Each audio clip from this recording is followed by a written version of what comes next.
Reality TV के देखने और सुनने वाले मोअज़्ज़ज़ नाज़रीन को मोहम्मद हसन की जानिब से प्यार भरा अस्सलाम वालेकुम। आप में से तकरीबन हर शख्स टाइटैनिक जहाज़ के बारे में तो ज़रूर जानता होगा।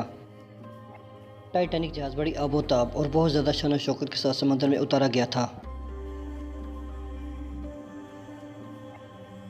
लेकिन शायद कोई भी नहीं जानता था कि चंद लम्हों में शायद ये जहाज़ डूबने वाला है। कहा जाता है कि इस जहाज़ को तकरीबन 1000 दिनों में मुकम्मल किया गया था। कहा जाता है कि इस जहाज़ को तूफ़ानी और समुद्री आफ़तों से बचने के तर्ज पर बनाया गया था, यानी मौसम किसी भी किस्म का हो, यह मुकम्मल तौर पर इससे महफूज रह सकता है।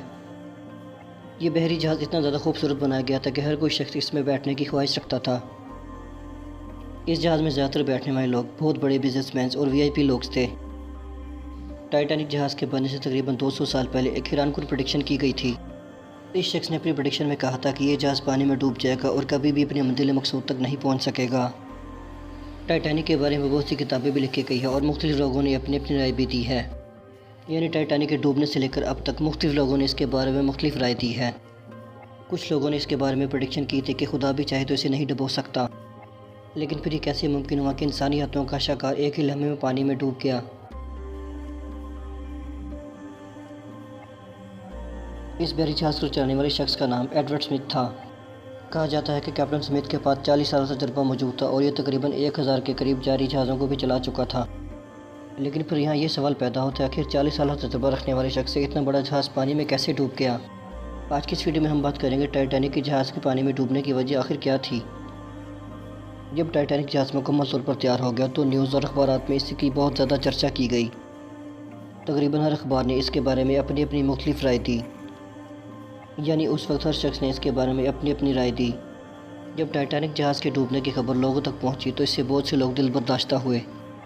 ये जहाज़ बरतानिया से अमेरिका की तरफ रवाना हुआ, जो कभी भी अपनी मंजिल तक नहीं पहुंच सका। इस जहाज़ की सबसे बड़ी गलती ये थी कि इसको अपनी मंजिल पर पहुंचने के लिए जल्द से जल्द उकसाया गया था। यानी कप्तान एडवर्ड स्मिथ पर इतना ज़्यादा बोझ था कि उन्हें कहा गया था कि अपनी मंजिल पर आपने जल्द से जल्द पहुँचना है। इसी बात को मद्देनज़र रखते हुए जहाज़ के कप्तान ने इसके इंजनों को बहुत तेज़ चलाया, जिसकी वजह से ये नकारा हो गए। यानी फिर जहाज़ के इंजनों में वो बात न रही जो ताज़ादम इंजन में मौजूद होती है। कहा जाता है कि कप्तान एडवर्ड स्मिथ अगर इस जहाज़ को तेज़ी से ना चलाता तो इस जहाज़ की रेपुटेशन बहुत ज़्यादा ख़राब होती और इसकी रैंकिंग भी नीचे गिर जाती। लिहाजा इस जहाज़ के डूबने की वजह ये थी कि इसके इंजन ताज़ादम नहीं थे, जिसकी वजह से ये अपने मंजिल मकसूद तक तेज़ी से ना पहुँच सके।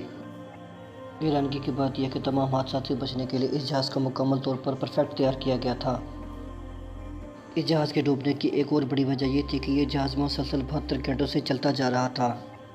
यह जहाज़ थोड़ी देर स्टे करने के लिए आयरलैंड और फ्रांस की अड्डों पर रुका था। मौसम बिल्कुल साफ़ था और यह जहाज़ खामोशी से अपने सफ़र की तरफ रवां दवा था। लेकिन फिर अचानक से धुंध छाने लगी और मौसम थोड़ा सा ख़राब होना शुरू हो गया। शायद ख़राब मौसम और धुंध इस हादसे की असल वजह बनी। टाइटैनिक से पहले एक जहाज़ आगे निकल गया था जो इनसे तकरीबन 1 घंटे की मुसाफत पर था। इस जहाज़ के कप्तान ने मुतअद्दिद बार इन्हें पैगामात भेजे कि आगे आइसबर्ग्स मौजूद हैं। ये टाइटैनिक जहाज़ की बदकिस्मती थी कि इन्हें इतना बड़ा आइसबर्ग नज़र नहीं आया, हत्ता कि मौसम भी बिल्कुल क्लियर था। जैसे ही जहाज़ आइसबर्ग के साथ टकराया, इस जहाज़ की तबाही शुरू हो गई। अगर सही मानों में देखा जाए तो इस जहाज़ ने अपनी बदकिस्मती को खुद दावत दी थी। टाइटैनिक की मैनेजमेंट टीम ने बहुत लापरवाही का मुजाहरा किया था। इस बहरी जहाज़ की मैनेजमेंट का सारा ध्यान बिजनेसमैन और वीआईपी लोगों की तरफ ही था। यानी इन लोगों का सारा स्टाफ वीआईपीज़ और बिजनेसमैन लोगों की हिदायत पर इधर उधर जाता रहा। यानी ये लोग ज़्यादा इनकम के चक्कर में हिफाजती इक़दामात को मुकम्मल तौर पर भूल गए। कैप्टन स्मिथ ने आइसबर्ग से बचने की बहुत ज़्यादा कोशिश की, लेकिन इनके दरमियान फासला बहुत कम रह गया था और यही गलती इनकी सबसे बड़ी गलती साबित हुई। आइसबर्ग के टकराते ही इनके जहाज़ में बड़े बड़े छेद हो गए और यूँ सारा पानी जहाज़ के बेसमेंट में इकट्ठा होना शुरू हो गया। टाइटैनिक के जहाज़ को इस तर्ज पर बनाया हुआ था कि इसके अगर बेसमेंट पानी में डूब भी जाए तब भी जहाज़ पानी के ऊपर तैरता रहे। आइसबर्ग में इतनी ज़्यादा ताकत थी कि ये जब इसके साथ टकराया तो यह मुकम्मल तौर पर हिल कर रह गया। जैसे ही बहरी जहाज़ के अंदर पानी आना शुरू हुआ, तमाम अमले को इसकी रिपोर्ट दे दी गई। ये पानी बहरी जहाज़ में इतनी तेज़ी से दाखिल हुआ कि कोई समझ ही नहीं पाया। कप्तान एडवर्ड स्मिथ भी इतने बड़े हादसे को देखकर मुकम्मल तौर पर घबरा गया था। इसके बाद पानी तेज़ी से जहाज़ में दाखिल होने लगा और लोग यहाँ वहाँ भागने लगे और यहाँ वहाँ तेज़ी से अफरा तफरी फैलना शुरू हो गई। टाइटैनिक के जहाज़ पर एक और गलती की गई थी। टाइटैनिक के बहरी जहाज़ में एक और बड़ी गलती की गई थी। अगर किसी भी बड़े बहरी जहाज़ में कोई हादसा पेश आए तो इसमें छोटी छोटी कश्तियाँ रखी जाती हैं ताकि इंसानी जानों को बचाया जा सके। लेकिन टाइटैनिक जहाज़ में हादसे के वक्त ये मामला इसके बरक्स था। जब हादसा पेश आया तो छोटी कश्ती में वीआईपी लोगों को बिठाने की ज़्यादा कोशिश की जा रही थी। छोटी कश्ती में सिर्फ वीआईपी लोग ही बैठ सके। मिडिल क्लास लोगों को यहाँ पे बैठने में बहुत ज़्यादा दुश्वारी पेश आई। इस हादसे में अमवात इसलिए ज़्यादा हुई थी क्योंकि मिडिल क्लास लोगों को यहाँ पर मरने के लिए छोड़ दिया गया था। कश्तियाँ ज़्यादा न होने की वजह से यहाँ पर लोग ठंड की वजह से जमना शुरू हो गए। जहाज़ का हादसा समंदर के बीचों बीच आया था, इसलिए रेस्क्यू टीमों को पहुँचने में भी बहुत ज़्यादा टाइम लग गया। जब रेस्क्यू टीमें यहाँ पर पहुँची तो बहुत से लोगों की पहले ही अमवात हो चुकी थी। कुछ लोगों के मुताबिक ये सीन इतना ज़्यादा ख़तरनाक था कि मौके पर यह सीन देखकर बहुत से लोग मेंटल पेशेंट्स बन गए। अगर एक लम्हे के लिए सोचा जाए कि आपके सामने हज़ारों लोग डूब रहे हों तो आपके दिमाग पर क्या बीतेगी। टाइटैनिक पर बहुत सी किताबें भी लिखी गई और इस पर बहुत सारा फिल्में भी बनाई गई।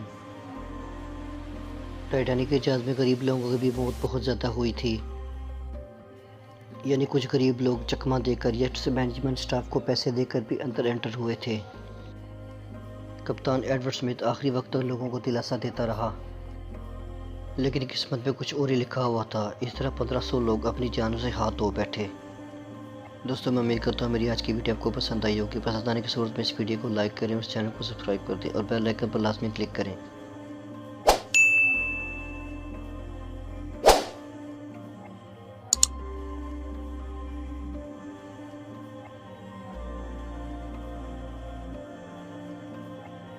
मैं मिलूँगा आपको नेक्स्ट वीडियो में। तब तक अपना बहुत ज़्यादा ख्याल रखिएगा। अल्लाह हाफिज़।